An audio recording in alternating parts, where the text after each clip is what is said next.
कर्ज एक ऐसी चीज होती है ना कि जितने भी आप पैसे को सेव कर लेंगे ना, वो एक जैसे समुद्र जैसा होता है, उसमें कितना भी आप पैसा डालिएगा ना, लेकिन जब हम रियल में अपनी जिंदगी में उतरते हैं, जब अपना मतलब कमाने लगते हैं, परिवार चलाने लगते हैं, तो उस समय सबसे अहमियत हमें किसी चीज की होती है, तो वो पैसे तो सभी कमा लेते हैं, लेकिन सबसे बड़ी चीज है कि पैसा बचाना, पैसा संभालना कोई नहीं जानता। और सबसे पहली चीज ये है कि आप अपने पैसे को खुद ही संभाल सकते हैं, कोई और इसे संभाल ही नहीं सकता, क्योंकि दूसरे को आपके पैसे में क्या interest. Hello everyone, welcome back to my channel real life with Tuku. कैसे हैं आप लोग? आई होप आप बहुत अच्छे होंगे और सेहतमंद होंगे और आप लगातार मेरी वीडियो के साथ भी बने हुए होंगे। दोस्तों, आज की वीडियो में बात करेंगे कि पैसे बचाने के बहुत सारे नियम होते हैं, पैसे बचाने के तरह तरह तरीके भी हम जानते हैं। तो जब जानते हैं तरीकों को, तो उनको इम्प्लीमेंट करने में क्यों देरी कर रहे हैं? इम्प्लीमेंट कीजिए और बचाइए ढेरों सारे पैसे। और मेरे पास कई कमेंट आ रहे थे और एक कमेंट मेरी बहन का लगातार आ रहा था कि कुछ उपाय बताइए कि कर्ज को कैसे मिटाएं, कर्ज को कैसे ख़त्म करें, क्योंकि वो दोनों सैलरीड पर्सन हैं और उनके पास इतने पैसे नहीं बच रहे और उनके ऊपर बहुत कर्ज है। तो देखिए, यहाँ पे सबसे पहली चीज़ कि कर्ज पे तो मैंने बहुत सारे वीडियो दे रखे हैं कि आपको कर्ज कैसे उतारना है। और अगर हम पैसे बचाने के क्रम में, पैसे सेविंग करने के क्रम में बढ़ चुके हैं, तो उस क्रम में सबसे इंपॉर्टेंट चीज यही आता है दोस्तों कि हमें कर्ज को उतारना है। दोस्तों, ये वीडियो बहुत इंटरेस्टिंग होने वाली है, क्योंकि इस वीडियो में आपको 3 ऐसे उपाय बताने वाली हूं जिनसे हमारे पैसे भी बचेंगे, हमारा कर्ज भी उतरेगा और हम आराम से अपना जो फ्यूचर है उसको भी अच्छे से चला पाएंगे। दोस्तों, आज की वीडियो बहुत इंटरेस्टिंग है, इसलिए इस वीडियो के अंत तक जरूर बने रहिएगा। और अगर आप लोगों ने अभी तक रियल लाइफ विद टुकू को सब्सक्राइब नहीं किया है, तो आपसे एक नम्र निवेदन है कि प्लीज सब्सक्राइब कर लीजिए अपने इस चैनल को, और साथ में जो बेल आइकन है उसे भी जरूर प्रेस कर दीजिएगा, ताकि ऐसे ही इंटरेस्टिंग वीडियो की नोटिफिकेशन आपको मिलते रहें। दोस्तों, वीडियो पसंद आए तो एक लाइक जरूर कर दीजिएगा। तो चलिए स्टार्ट करते हैं वीडियो को। सबसे पहला पॉइंट आता है दोस्तों, सेफ्टी। देखिए, हमारे माँ बाप, हमारे घर में हमने किसी सबके मुंह से यही सुना है ना कि पैसे बचाओ, पैसे बचाओ और पैसों को सेव करो, क्योंकि हमारा अगर आपको फ्यूचर अच्छा रखना है तो आपको पैसे बचाने ही होंगे।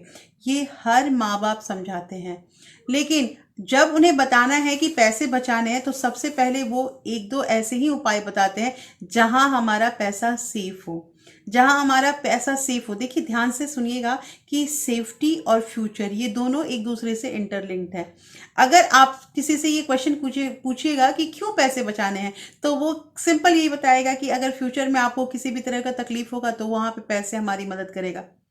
तो पैसों का इंपॉर्टेंस समझ में आ रहा है कि फ्यूचर में अगर कोई हमारे साथ नहीं है, और ये जो पैसे का इंपॉर्टेंस है ये फ्यूचर में पता चलता है। लेकिन बहुत लोग ऐसे हैं ना जो वर्तमान में जीते हैं, वर्तमान में जीते हैं, अभी कमाया, अभी खाया और अभी आराम से जिंदगी जिएंगे, बाद की देखे जाएंगे, बाद की देखे जाएंगे ना, बाद भी फ्यूचर भी हमें देखने लगता है। दोस्तों, पैसा एक ऐसी चीज है ना कि इसका कद्र करना चाहिए। अगर हम पैसे की वैल्यू करते हैं और पैसे को मतलब कि सोच समझ के खर्च करते हैं, सोच समझ के बचाते हैं, सोच समझ के निवेश करते हैं, तो आगे ये पैसा जरूर पनपता है। और ये बहुत सारे वीडियो मैंने आपको इसके एग्जाम्पल बताए हैं, तरीके बताए हैं कि कहाँ कहाँ पैसों को निवेश करना और कैसे पैसों को बढ़ाना है। अब रही बात पैसों की कि कर्ज कैसे उतारें, तो दोस्तों सबसे पहली चीज ये है कि अगर आप पैसे बचा रहे हैं, पैसे निवेश कर रहे हैं, तो उसमें अगर आपके ऊपर किसी भी तरह का लोन है, किसी भी तरह का कर्ज है, तो सबसे पहले अपने कर्ज को उतारिए। देखिए, कर्ज एक ऐसी चीज होती है ना कि जितने भी आप पैसे को सेव कर लेंगे ना, वो एक जैसे समुद्र जैसा होता है, उसमें कितना भी आप पैसा डालिएगा ना, आपका वो समुद्र जो है वो सोख ही लेगा वो सारा पैसा। तो कहना यहाँ पे ये है कि सबसे पहली चीज तो जरूरत ना हो तो कर्ज बिल्कुल ना ले। देखिए, वो आजकल के युवा पीढ़ी जो है या आजकल के लोग क्या है कि सबके पास क्रेडिट कार्ड है, कितने भी पैसे कमाते हैं ना, बैंक क्रेडिट कार्ड देने के लिए रेडी है, क्योंकि उसको उससे इंटरेस्ट मिलता है। और हमें जो भी चीज पसंद आता है हम क्रेडिट कार्ड पे ले लेते हैं, और फिर उसके बाद क्या करते हैं, उसका ईएमआई बना लेते हैं। 6 महीने 9 महीने में हम धीरे धीरे करके पूरा करेंगे।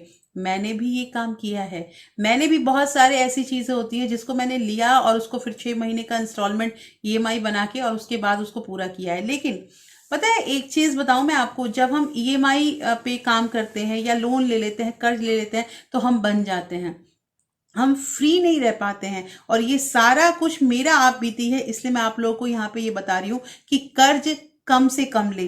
अगर कर्ज ले लिए हैं तो पैसे बचा जो रहे हैं, तो सबसे पहले कर्ज खत्म कीजिए। कर्ज आपने खत्म कर दिया ना, तो आपके जो भी पैसे बचेंगे वो पैसे बढ़ेंगे। लेकिन हम पैसे बचा रहे हैं, पैसे बढ़ा रहे हैं और उधर कर्ज भी हमारे सर पे है, कुछ नहीं हो पाएगा। तो कहना यहाँ पे ये है दोस्तों की जरूरत पड़े तो कर्ज ले, और कर्ज अगर ले लिए हैं तो सबसे पहले कर्ज को खत्म कीजिए।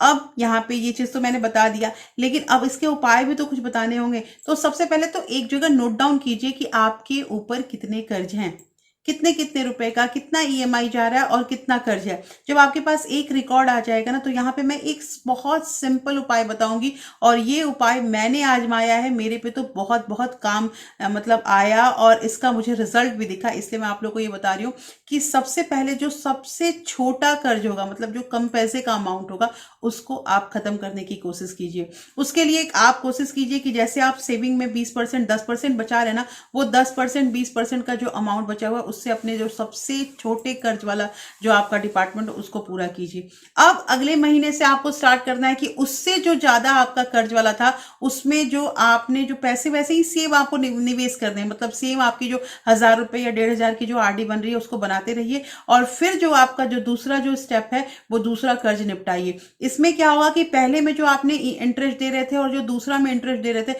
वो दोनों अब आपके साथ हो गए। और ऐसे करके बारी बारी करके हम अगर कर्ज को चुकाते हैं ना, तो दोस्तों एक टाइम आएगा ना कि कर्ज हमारे सर पर से उतर जाएगा, चाहे वो 4 है या 5 है। ये चीज मैं बता दे रही हूँ, अमाउंट अपना देख लीजिएगा और उसके अकॉर्डिंग देखिए। ये जो हम मिनिमम पेमेंट करके रखते हैं ना कि थोड़ा 7 अगर कर्ज है मेरे पास, 7 डिपार्टमेंट है, तो थोड़ा थोड़ा थोड़ा थोड़ा सब में दे देंगे, ये थोड़ा थोड़ा थोड़ा थोड़ा हम कितने साल तक देते रह जाएंगे ना, ये पता भी नहीं चलेगा।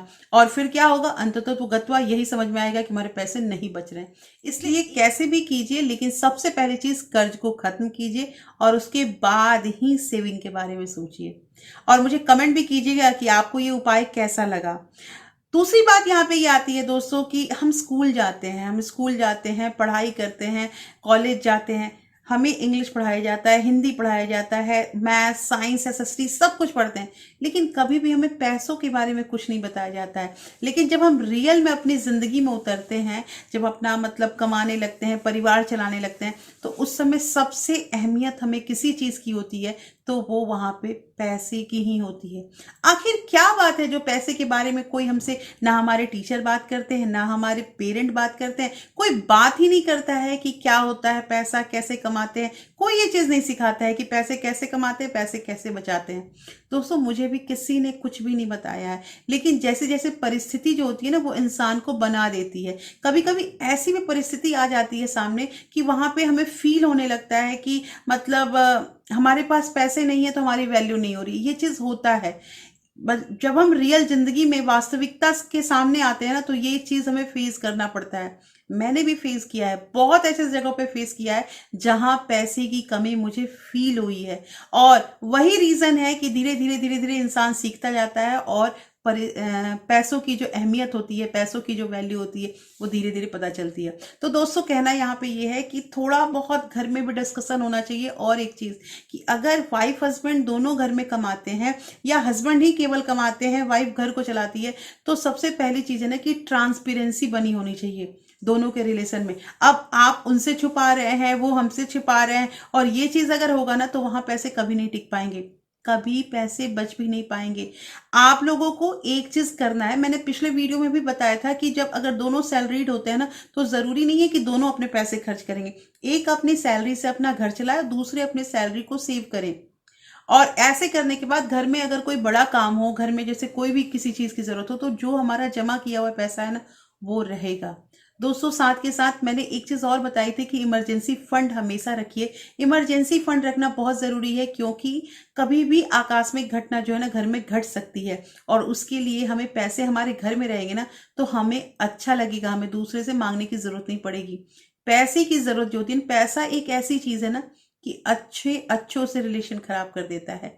तो ध्यान रखिएगा और पैसे बचाने के क्रम में एक कदम उठाइए, लेकिन उठाइए तो जरूर। तो दोस्तों कैसी लगी आज की वीडियो मुझे जरूर बताइएगा। होपफुली ये वीडियो आपको अच्छी लगी होगी। अच्छी लगी है तो प्लीज़ लाइक शेयर सब्सक्राइब जरूर कीजिएगा।